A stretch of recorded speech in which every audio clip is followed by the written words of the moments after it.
বাঙালি হেসেলের আমি কবিতা। আজকে আমরা করব চিকেন ভাপা। চিকেনটা যেহেতু ভাপা হবে সেই জন্য অনেকটা সময়কে ম্যারিনেট করা দরকার, তাহলে ভাপাটা ভালো হয়। সেই জন্য আমি চিকেনটাকে খুব ছোট ছোট করে কাটিয়ে টক দই দিয়ে ঘন্টা দুয়েক আগে 2 চামচ গোলমরিচ গুঁড়ো, 100 গ্রাম টক দই, আমার এখানে 500 চিকেন আছে, আমি 100 গ্রাম টক দই, 2 চামচ গোলমরিচ আর পরিমাণ মতো নুন দিয়ে ম্যারিনেট করে রেখেছি। এবার এখানে সব কিছু মশলা আমি মিশিয়ে আরও আধ ঘন্টা মতন ম্যারিনেট করব।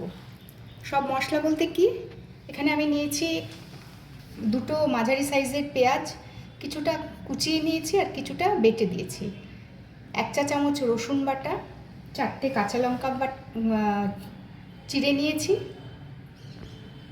ভাপা চিকেনের জন্য একটা মশলা তৈরি করতে হবে। আমি সেই মশলাটা তৈরি করার জন্য নিয়েছি কয়েকটা কাজু বাদাম, কয়েকটা আমন্ড জলে ভিজিয়ে নিয়েছি যাতে খোসাটা উঠে যায়। সাদা সর্ষে নিয়েছি 2 চা চামচ, আর নিয়েছি এখানে 1 টেবিল চামচ মগজদানা আর 1 চা চামচ পোস্ত। এগুলো সব আমি একসাথে বেটে নেব।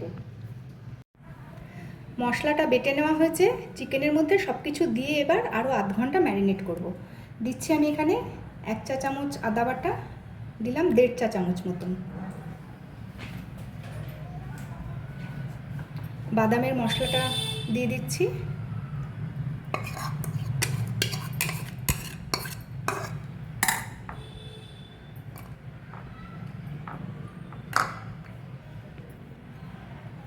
পেঁয়াজ রসুন সব কিছু দিয়ে দিচ্ছি। আলাদা করে কিন্তু জল দেবো না, কারণ দই মশলা সব কিছু থেকেই কিন্তু অনেকটা পরিমাণে জল বেরিয়েছে, আর এই জলটা চিকেন সিদ্ধ হতে লেগে যাবে।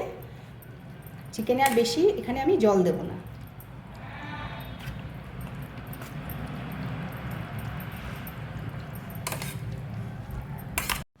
রান্নাটায় যেহেতু বাদাম পোস্ত মগজদানা আছে, তেলটাও খুব অল্পই লাগবে। আমি এখানে 1 টেবিল চামচ সর্ষের তেল দিচ্ছি। আবারও সব কিছু ভালো করে মেখে আধ ঘন্টা মতন ঢাকা দিয়ে রেখে দেবো। আধ ঘন্টা ম্যারিনেট করে রাখার পরে আমরা ফিরে এলাম। এখানে আমি 4টে কাঁচা লঙ্কা দিয়ে দিচ্ছি। মশলাটা যখন আমি বেটেছিলাম তার সাথে আরও 4টে কাঁচা লঙ্কা দিয়ে দিয়েছিলাম।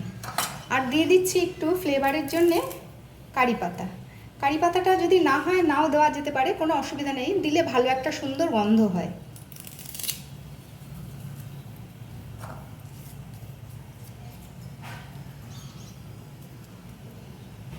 এবার ঢাকা দিয়ে একে ভাপে বসাবো। একটা কড়াইতে আমি গরম জল বসিয়ে রেখেছিলাম, তারপর একটা স্ট্যান্ড দিয়ে পাত্রটা বসিয়ে দিলাম, দিয়ে এবার ঢাকা দিয়ে দেবো। 20 মিনিট মতন আমি ঢাকা দিয়ে ভাপে রান্না হতে দেবো। 20 মিনিটের জায়গায় আমি আধ ঘন্টা ভাপিয়েছি।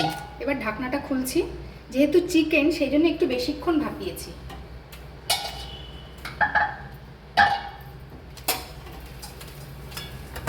এবার আমরা ঢাকনাটা খুলে দেখছি।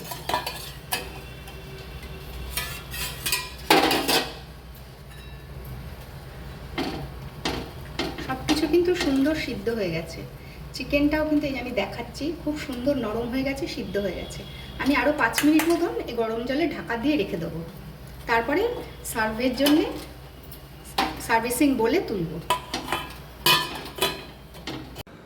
আমাদের আজকের রেসিপি ভাপা চিকেন তৈরি।